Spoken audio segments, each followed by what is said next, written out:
Several beautiful young women were invited to take part in a contest. But, as you might imagine, it is not a beauty contest. One of them will be selected to be a nanny for the son of a millionaire businessman.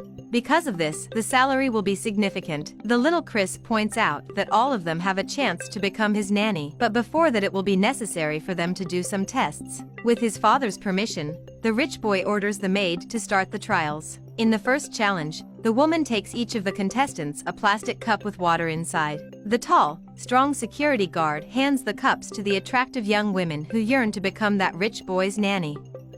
The contestants have not been told beforehand about the challenges, nor what they will have to do to be chosen. The cup, according to Chris, is for them to put in their respective necklines. Some of the contestants show surprise and dissatisfaction. The boy explains that they will have to pour the water into the glass. The blonde wonders why the son and not the father is doing the test. The young woman in the pink dress comments that they need to be treated with respect. Chris emphasizes that if they don't do as he says, they can leave. Afraid of losing this supposedly easy and well-paid job, they all agree to take part in the unusual trial.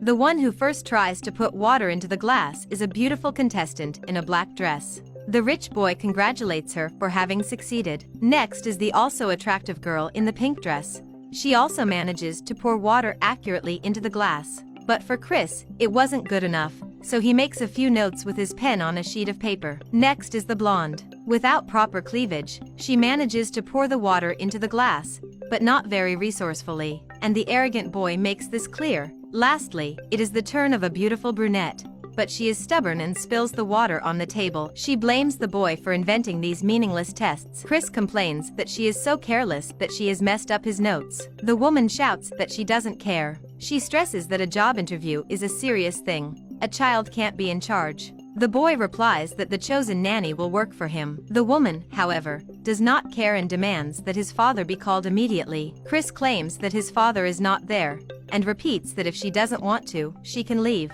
The brunette continues and questions if there are any more challenges. The rich boy confirms and signals to the employees, who understand the message. In that same square, the man, supposedly the security guard of the millionaire's son, positions some chairs. To the maid, he asks for the balloon. Without understanding anything, the women watch the spoiled boy filling that balloon. But when the balloon explodes, they all laugh, except for the beautiful girl in the black dress. She doesn't find anything funny and wonders if the little boy is all right. The pretty contestant is genuinely concerned if he is okay, and Chris replies that nothing happened. Again talking to the maid, Chris now asks her to fill another balloon. After a few seconds, she fills the balloon with air and makes a knot so that the oxygen doesn't escape. She puts the balloon on one of the chairs placed by the security guard. To the other employee, the boy asks where his cell phone is. The boy explains that in the second challenge they will have to run and try to blow up the balloon. For this they will have a time limit. The girl in the pink dress doesn't believe that they will have to submit to this situation. The millionaire's son again gives her the option to leave if she wants. Since she will accept, he will start the timer for the challenge to begin. Once again starting, the woman in the black dress runs to one of the balloons and on the first attempt blows up the balloon. Chris defines it as perfect and congratulates her. Next to try to blow up the balloon is the woman in the pink dress. Without caring about the time, she walks and also blows up the balloon. The boy points out that she was terrible, too slow. The third to do the challenge is the blonde, also not committed to making a fast time.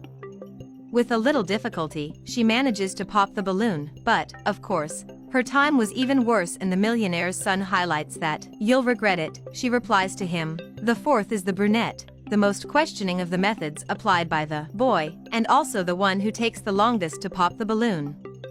The blonde comments that she will not accept being disqualified because of a spoiled child. She knows that Chris' father is a handsome businessman. By being the babysitter, she hopes to get to know him better.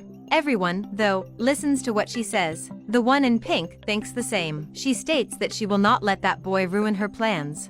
She also intends to conquer the millionaire businessman to have the life she alleges she deserves. The behavior of the two displeases Chris and the two supposedly mere employees. At last, the brunette manages to burst the balloon. Chris then goes to a humble man who was tending the garden at that location. He is also an employee of the boy, and he hears something that the women cannot listen to. "But I can't do that," retorts the startled man. Chris affirms that he is obligated to do it. The man accepts, but hopes to stay out of trouble. Chris allows him to put the plan into action. At the millionaire father's house, the four women chat under the analytical gazes of the little boy, shouting. The blonde inquires what time his father will show up. Chris underlines that he doesn't understand why she is so stressed. Just then, that humble employee appears. The boy runs up to the man, calling him daddy. The women adjust their positions. The so-called businessman greets his son and asks if those are the candidates. Chris confirms that one of them will be the nanny. The employee disguised as Chris's father explains that the interview will take place in his office, one at a time.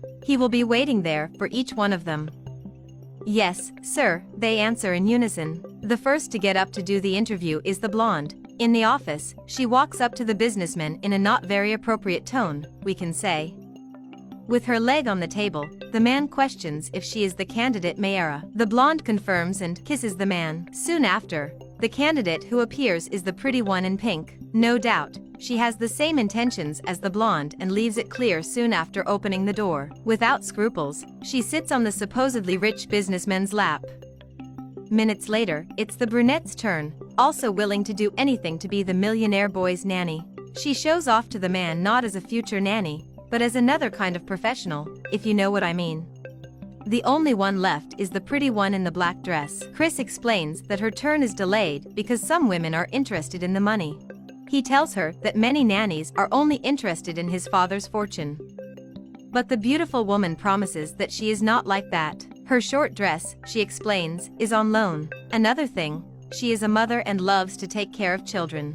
With him it will be no different, she assures. The woman confesses that she really needs this job, because then she can give her little girl a better life. Chris hopes that everything will be alright. A little later, the brunette returns, still fixing something in her mouth, while in the office the man puts back his suit. It's Alana's turn. Chris wishes her good luck and the beautiful woman is happy that her turn has finally come. At the office, unlike the others, she shows no malicious intent. The man stands up and makes her comfortable to sit down. Alana admits that she doesn't have a very good resume, but she promises that she will offer the little boy lots of love and affection. The employee also shamelessly tells her that all the other contestants were excellent. Alana is a humble woman. She was expecting that, because they seem to be very intelligent. However, she promises once again that she will be the best nanny for Chris. Look, Miss Alana, here the resume matters little, if you know what I mean, insinuates the shameless man. The beautiful woman understands what he is trying to say. She lifts her dress a little, but, to the man's disappointment, she refuses to continue this dirty game.